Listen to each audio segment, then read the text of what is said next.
79ാമത് സ്വാതന്ത്ര്യ നിറവിൽ ഭാരതം. ചെങ്കോട്ടയിൽ രാവിലെ പ്രധാനമന്ത്രി നരേന്ദ്രമോദി ദേശീയ പതാക ഉയർത്തിയതോടെ സ്വാതന്ത്ര്യദിനാഘോഷങ്ങൾക്ക് തുടക്കമായി. സ്വാതന്ത്ര്യദിനാഘോഷത്തിൽ 5000-ഓളം വിശിഷ്ടാതിഥികൾ പങ്കെടുത്തു. സ്വാതന്ത്ര്യദിനാഘോഷങ്ങൾ കണക്കിലെടുത്ത് രാജ്യ തലസ്ഥാനം അതീവ സുരക്ഷാ വലയത്തിലാണ്. നമ്മളോടൊപ്പം വിവരങ്ങളുമായി ജിഷ്ണു കൃഷ്ണൻ ചേരുന്നു.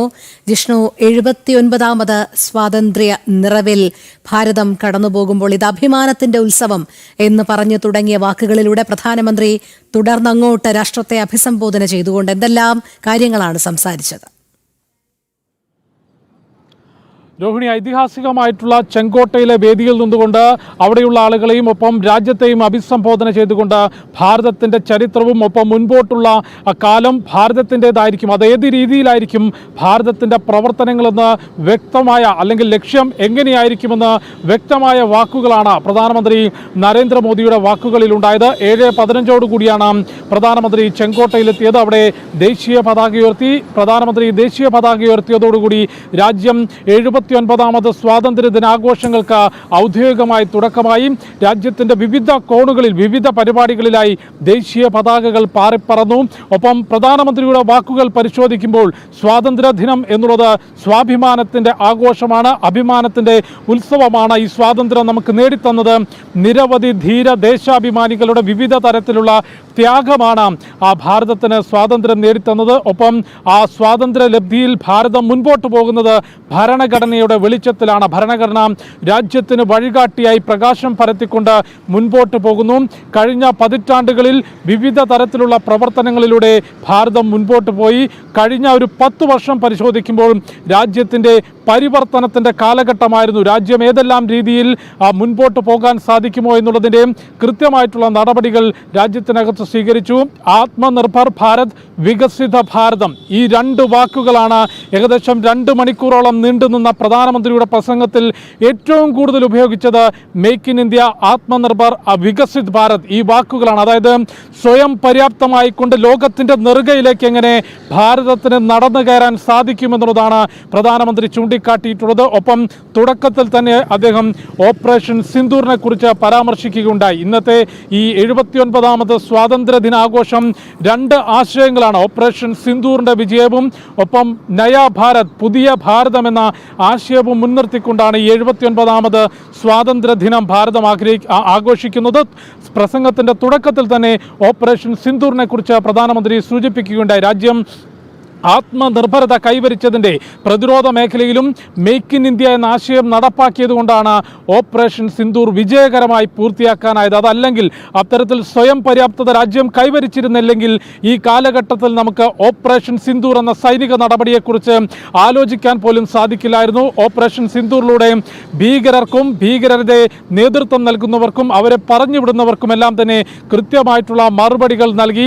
ഓപ്പറേഷൻ സിന്ദൂറിലൂടെ ഭീകരരെ മുഴുവൻ മണ്ണിനടിയിലാക്കാനും പാകിസ്ഥാന്റെ ഉറക്കം കളയാനും നമുക്ക് സാധിച്ചിട്ടുണ്ട്. ഭീകരർക്കെതിരെയുള്ള നടപടി ഇനിയും തുടരും. ഒപ്പം ഭാരതം കഴിഞ്ഞ 7 പതിറ്റാണ്ടിലധികമായി ഈ ഭീകരതയെ നേരിട്ടുകൊണ്ടാണ് മുൻപോട്ട് പോകുന്നത്. ഇനി ഒരു തരത്തിലുമുള്ള വിട്ടുവീഴ്ചയുണ്ടാകില്ല. രാജ്യത്തിൻ്റെ അഖണ്ഡതയും ജനങ്ങളുടെ സമാധാനവും ചോദ്യം ചെയ്തുകൊണ്ട് എന്തെങ്കിലും പ്രകോപനമുണ്ടായാൽ അത് പൂർണ്ണമായും തകർക്കുന്ന രീതിയിൽ, ഭീകരതയെ പൂർണ്ണമായും തകർക്കുന്ന രീതിയിലുള്ള നടപടികൾ ഉണ്ടാകും. അതിന് സൈന്യം സജ്ജമാണ്, രാജ്യത്തിൻ്റെ സായുധ സേന സജ്ജമാണ് എന്ന് പ്രധാനമന്ത്രി പറഞ്ഞു വെക്കുന്നു. ഒപ്പം പാകിസ്ഥാന് കൃത്യമായ മുന്നറിയിപ്പ്, ആണവ ഭീഷണി ഇനി വിലപ്പോകില്ലെന്നും അത്തരത്തിലുള്ള വിരട്ടലുകളോ ഭീഷണിക്കോ വഴങ്ങാൻ ഭാരതം ഉദ്ദേശിക്കുന്നില്ല എന്ന് കൃത്യമായി പ്രധാനമന്ത്രി പറഞ്ഞു വെക്കുന്നു.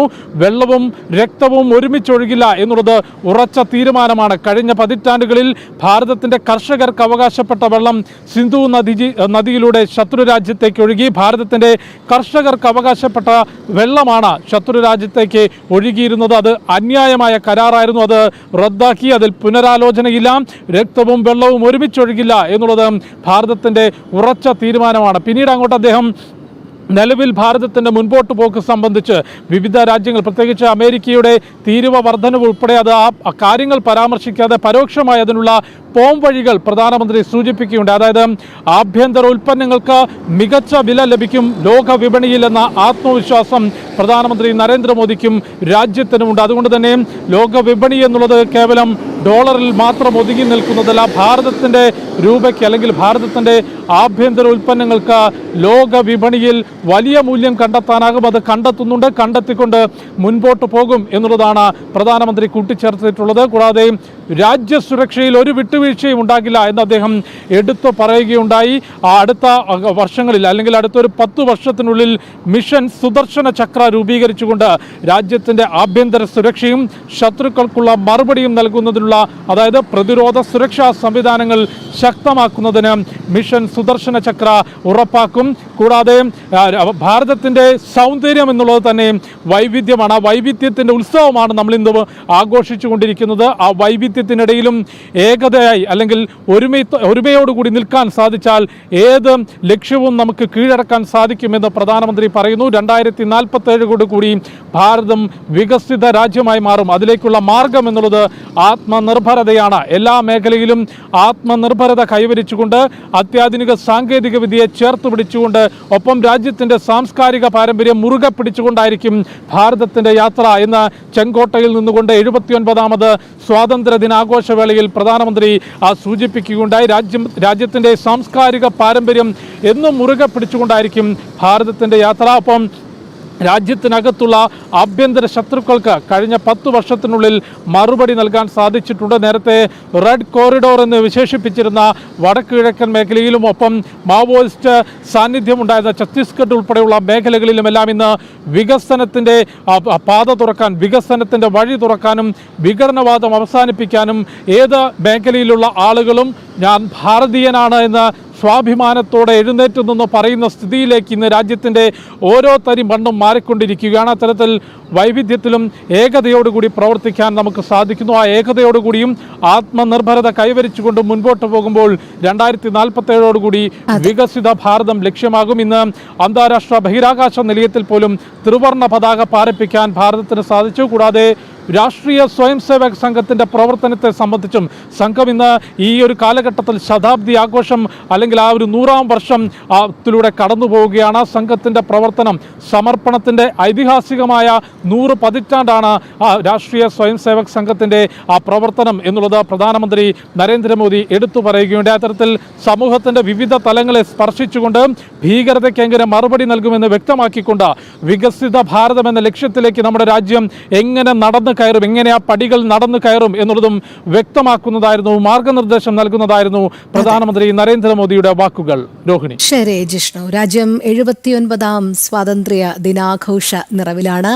ജിഷ്ണു കൃഷ്ണനാണ് വിവരങ്ങൾ നൽകിയത്. വളരെ പെട്ടെന്ന് തിരികെ എത്താം ഇടവേളയ്ക്ക് ശേഷം.